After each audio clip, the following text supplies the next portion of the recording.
Hi guys! Welcome back again to my YouTube channel, Romnick na in Vlog. Ngayong araw po, pupunta po kami dito sa may pinakasikat dito ngayon sa may Tumawini Isabela, yung Tanawan Bato sa may Maguli dito sa may Antagan First, Tumawini Isabela. Paalala lang po sa mga gustong pumunta dito, dumaan po kayo sa tourist information po dito sa may Antagan First or sa may Maguli dito sa may Eco Park nila. Meron po dyan tourist po kasi meron po entrance fee na 20 pesos tsaka may magtutour po. Bali ang tour guide po is worth 500 pesos.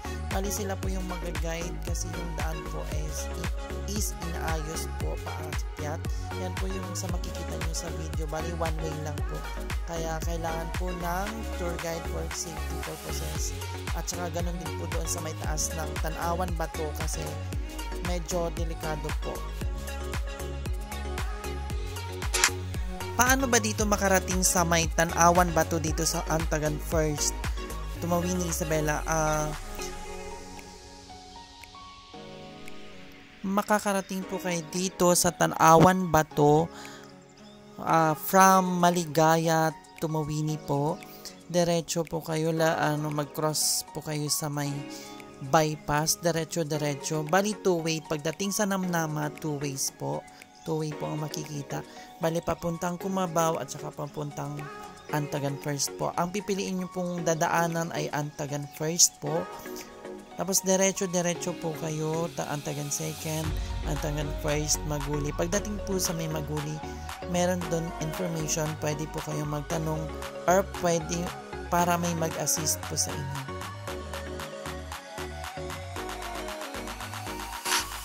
Ang perfect timing po daw dito sa pagpunta sa may Tanawan Bato ay umaga po, sunset, para po wala pong hamog.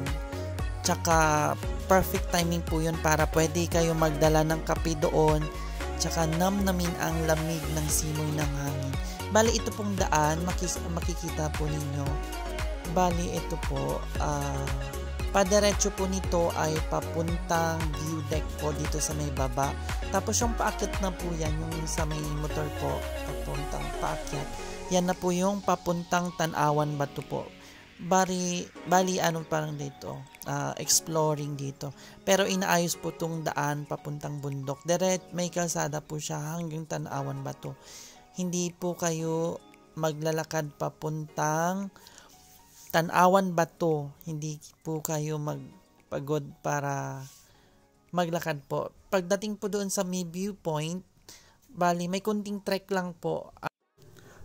At makikita na ang napakagandang at nakapigil hiningang view po ng Sierra Madre. Bali itong bundok na to na dinadaanan natin is part na daw po ng Sierra Madre, sabi po ng tour guide po. Bali itong dinadaanan natin, yan po. Kaya medyo hindi po ito ulan, hamog po ito. Kasi ito na po, highest point na po ito. 500 meters above sea level according sa sa tour guide po.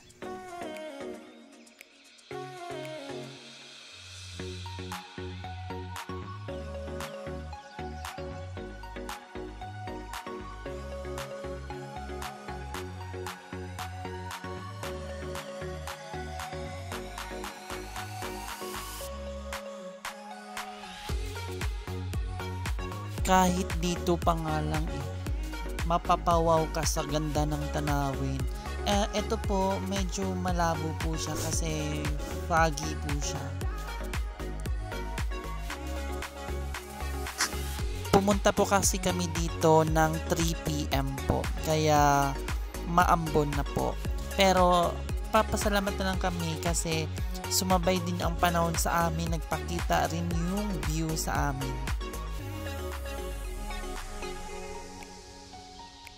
Medyo nakakatakot lang po dito ang daan, kagaya po niyan, may bato po na nalaglag. Pero madadaan pa rin naman. Siguro pag nagbaha, umulan po, medyo madulas po ito kasi hindi po siya sementado, lupa pa lang po, buhangin po pa lang po ang nailalagay po nila. Kasi dinedevelop pa lang daw po ang daan dito. Siguro by next year mag-o-open na sila in public para po ma-explore po dito ang ganda ng Tumawini Isabela po. Ang travel time po dito galing bayan ng Tumawini siguro almost 1 hour and 30 minutes. Kasi ito medyo matagal kasi parang Baguio style din po siya, paliko-liko. Pero sa kabila ng daan na ito is bangin na po. Kaya medyo nakakatakot po kasi hindi po siya sementado. Tsaka hindi na akala kasi namin umulan o uulan ganyan. Kaya madulas po ang daan kapag umulan kasi nag-aalala kami kung makakabalik pa kaya kami sa bayan ng Tumawini kapag dediretso kami o hindi. Nagdadalawang isip kami dito kung tutuloy pa ba kami or hindi kasi makikita nyo naman ang puti po ng paligid po. Gagayan yan po.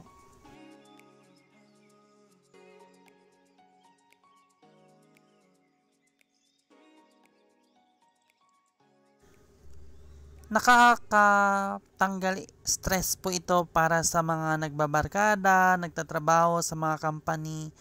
Pwede po kayo dito mag-unwind dito sa may bundok po kapag oras ng day off nyo or weekends po na walang trabaho. Pwede kayong pumunta dito.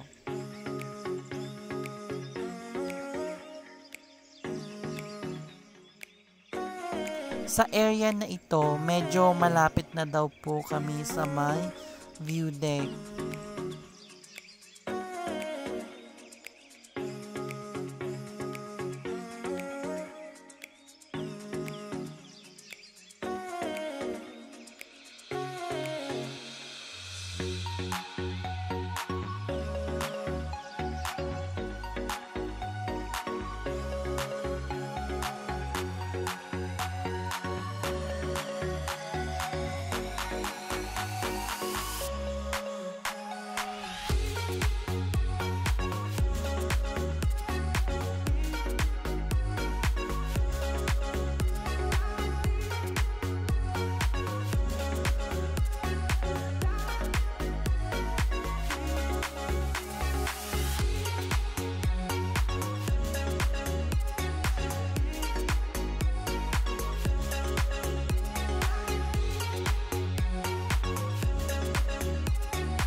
Sa area na ito, makikita yung napakagandang view po, both sides po.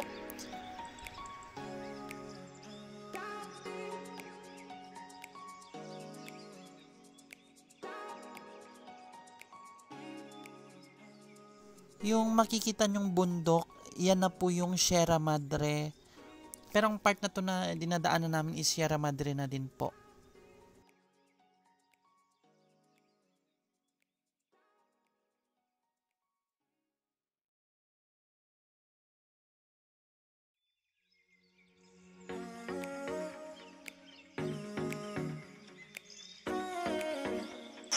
Habang dito na kami sa pinakataas ng bundok, makikita nyo naman sa video yung kapal ng hamog po.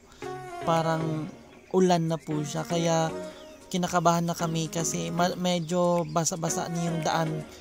Hindi lang namin alam kung madulas o hindi, kaya nag-aalala na kami dyan kung dediretso pa ba kami.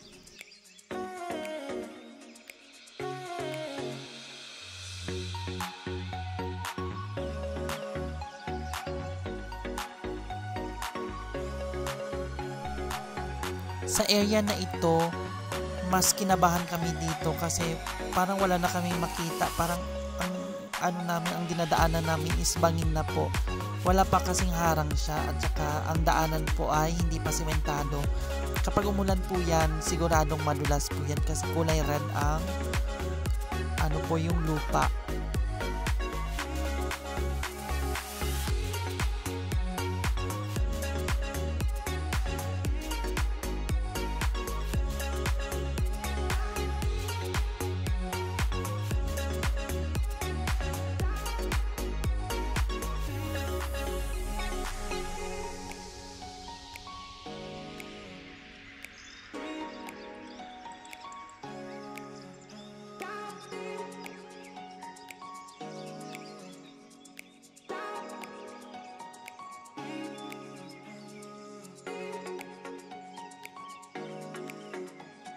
Mas dito nakakaba din kasi hindi namin alam kung may kasalubong kami or wala. Kaya mayroong tour guide po para pag nagbusina po siya, gigilid po kami.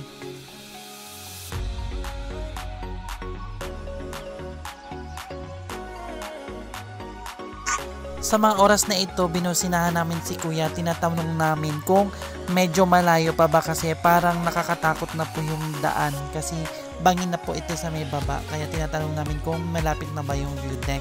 Sabi niya 2 liko na lang po, saka doon na po yung view deck. Pero ito po makikita namin is makapal po ang hamog. Kaya ang feeling namin wala naman kaming makikitang view pagdating namin doon.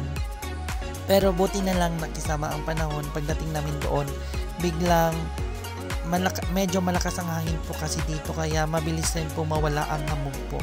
At saka nagpakita naman po ang view. Hindi naman kami binigyo sa pagpunta dito. At saka nakita namin at na-witness namin ang ganda ng Tumawini.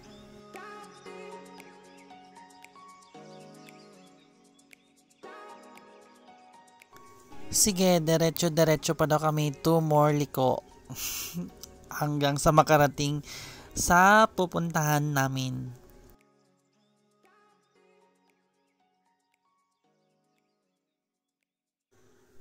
From Maguli po, siguro mga around 20 minutes po ang biyahe to 30 minutes po hanggang sa makarating po dito sa may taas po kasi medyo matarik po ang daan.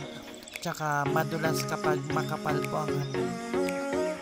Para siguro dito sa mga pupunta, paalala lang po, kung pwede siguro hindi pwede magdala ng bata na 5 years old below kasi na delikado po sa may viewpoint kasi masyado pong mataas at saka may ititrack po kasi. Lalo na po kapag makulit po ang bata, baka po mahulog or ma-slide po doon. Dediretso po talaga sa may baba kapag mahulog po.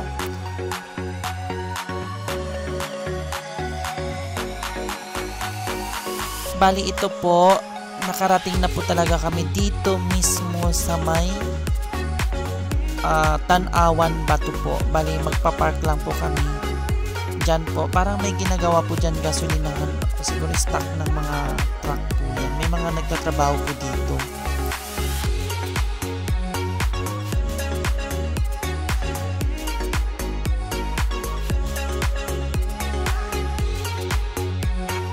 Di pa kayo nakaakyat sa may punong Tanawan Bato, bali ito na po yung makikita view.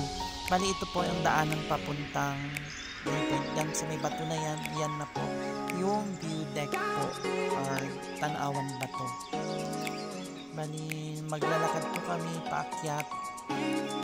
Yan po may magtutour naman po ng dadaanan. Medyo madulas po ang daan kasi hamog po. Ayan po. Dobling ingat na lang po kami. Ayan po, medyo foggy talaga siya. Ayan, dito sa may bandang kabila, wala na pong hamog. Ayan po si MJ. Tsaka si Tatamay kasama sa sasakyan po nila ang gamit. Pumunta dito. Biglang yayaan lang ito. 12 noon niya ako niyaya. Kaya mga 3 PM na kami nakarating dito or pumunta.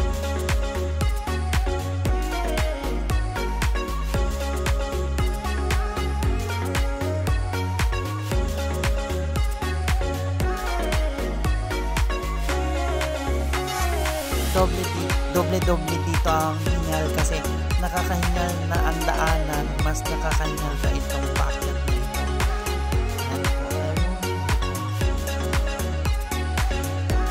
Meron po siyang hagdan-hagdan na pwede aapakan para hindi po madulas. Ayan po, kinarga na ng tour guide si MJ kasi mahirap po umakyat kapag madulas po ang daan.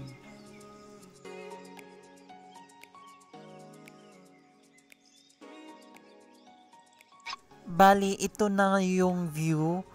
Sobrang ganda, namamanga talaga ako dito sa view na ito kasi wala nang hamog.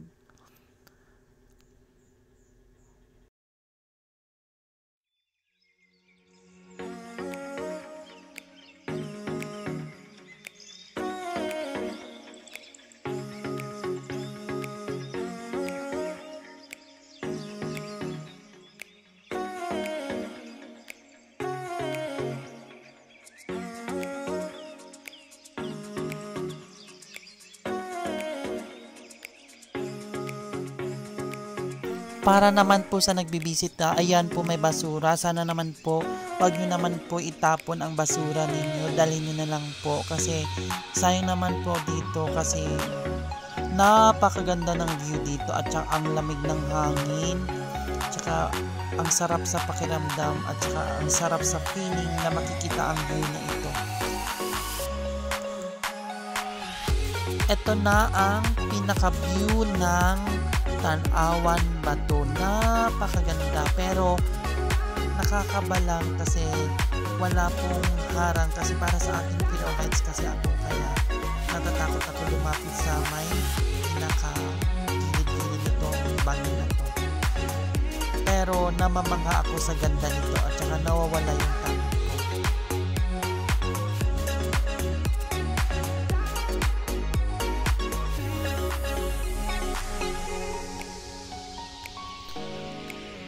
Yan yung bundok ng Sierra Madre, napakaganda. Ayan po yung hamog or clouds yata yan. Tinatakpan niya po ang bundok ng Sierra Madre.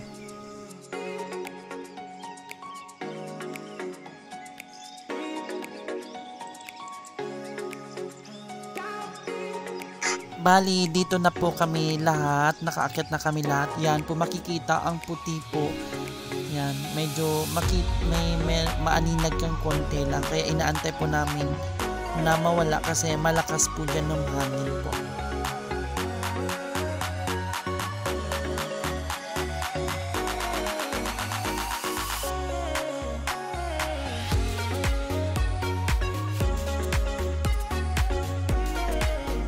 Thank you so much for watching my vlog. See you on my next video. Special thanks po dito kay Mr. Tour Guide. Ito yung tour guide namin. Maraming salamat po.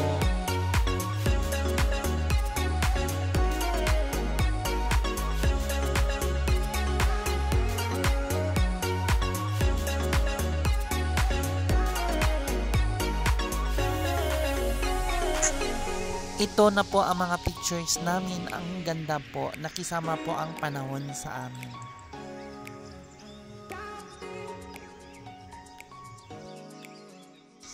Keep watching!